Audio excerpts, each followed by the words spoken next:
म्हणजे ज्याला पाय आहेत, अन्न पाणी हवा यांची गरज असते ते चल, आणि जे अन्न पाणी हवा यांची गरज लागत नाही ते अचल. त्याच्यामध्ये येतो दगड. दगडाला तुम्ही उचलल्याशिवाय दुसरीकडे तो जाणार नाही. ही खुर्ची आहे, हा टेबल आहे, हे पुस्तक आहे.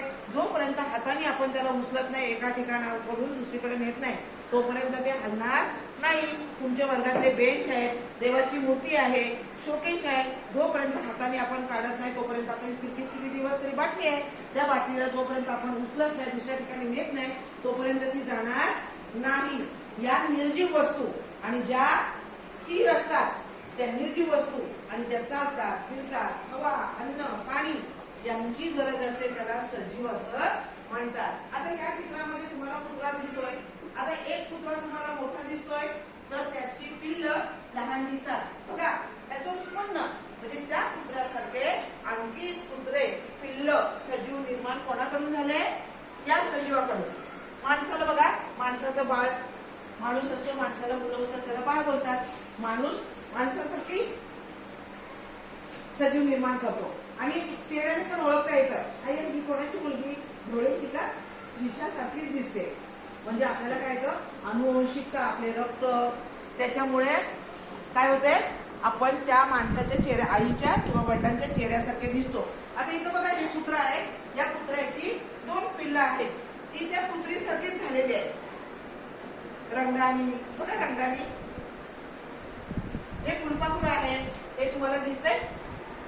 तुतीच्या झाडाची वनस्पती असते, तिच्यावरती ती कीड तयार होते, तुतीचं पान खाते, कोश तयार होतो. कोशामधून एक फुलपाखरू नवीन जन्माला येतं आणि हे फुलपाखरू आहे बघा. या फुलपाखराचं नाव माहिती का तुम्हाला? आता ही कोंबडी आहे, कोंबडीने अंड घातलं. कोंबडी 21 अंडी घालते, 21 दिवस उगवते, त्याच्यातून एक सजीव निर्माण होतो. कोंबडीच्या साठी पिल्लं तयार होतात. हे तुम्हाला दिसतंय. सजीवांमध्ये मांजरासारखी पिल्लं तयार होतात. आता शेळी सुद्धा. आता हे जेव्हा सजीव जन्माला येतात त्या सजीवांना अन्नाची हवेची गरज असते.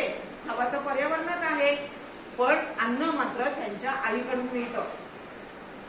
काय बोलले मी? अन्न मात्र तुम्हाला माहिती आहे, माणूस असतो, माणसाकडून दूध मिळतं, प्राण्यांकडून कोंबडी असते, कोंबडीकडे दूध नाही आहे पण ती ऊब असते, पिल्ला खाली पकडते कोंबडीच्या पिल्लांना आणि मग त्या उभेवरती पिल्लं मोठी होतात.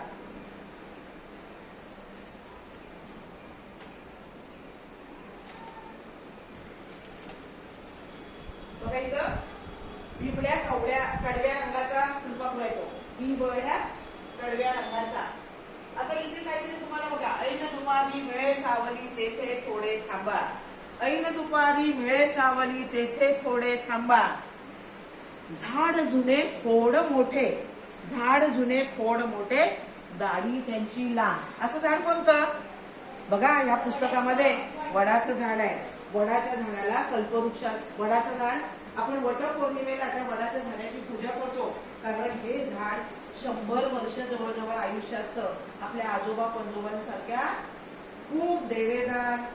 या झाडाची फळं प्राणी पक्षी खातात. या झाडाची लाकडं आपण वापरत नाही चुलीसाठी, त्यामुळे हे झाड भरपूर दिवस आपल्याला भरपूर प्रमाणामध्ये काय देतं? ऑक्सिजन. आणि म्हणून वडाच्या झाडाला आणखी एक आहे, वडाच्या झाडाला पारंब्या असतात. त्या पारंब्यांच्या सूर पारंब्या म्हणजे पारंबी पकडून. अरे गेल्या वर्षी आपण साने गुरुजी स्मारक या ठिकाणी गेलो, त्या ठिकाणी भरपूर वडाची झाडं होती. सगळ्या मुलांनी भरपूर सूर पारंब्या खेळल्यात. म्हणजे या झाडाचा तो एक उपयोग होतो. त्याच्यानंतर या वडाच्या झाडापासून भरपूर जो पालापाचोळा पडतो, शेतकऱ्याला जमीन सुपीक करण्यासाठी या खताचा वापर केला जातो. आणि ज्वलनासाठी हे झाड वापरत नाहीत मुद्दाम, कारण हे शंकराचं झाड म्हणून असं त्याच्यावर श्रद्धास्थान. याच्या ठिकाणी माहिती तुम्हाला कुठली गोष्ट?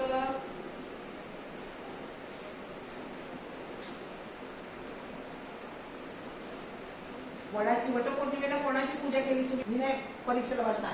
अपयश ते आपलं असतं आणि यश आपल्या कष्टाचं असतं. लक्षात ठेवायचं, अपयश हे आपलं असतं. नेहमी आपण अपयश करायचं. बघा एखाद्या वेळेला इथं कुठेतरी चालता फिरताना लागलं, आई बोलते काय काय काय काय तुला बेंच नाही मागलं, बेंच नका शिकवतो, चुकीचं नका शिकवतो.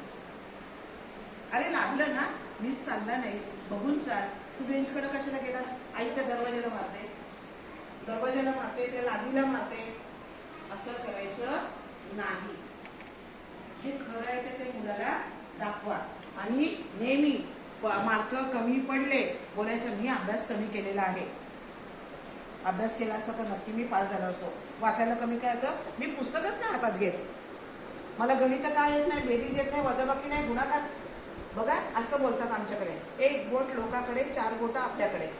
मग आपण आपल्याला बघायचं, लोकांना कधी सुधरवायला जायचं नाही. ती सुधारतात. चांगला माणूस असेल, चांगल्याची मैत्रीण नेहमी आपण बोलतो चांगली मैत्रीण आहे तुझी, तिच्यासारखा अभ्यास कर, आता तू पण बिघडव गेला.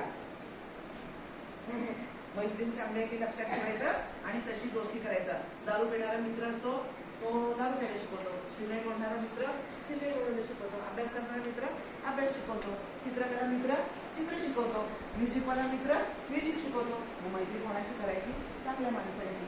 हे आपल्याला स्वतः आलं पाहिजे. धन्यवाद. आता एक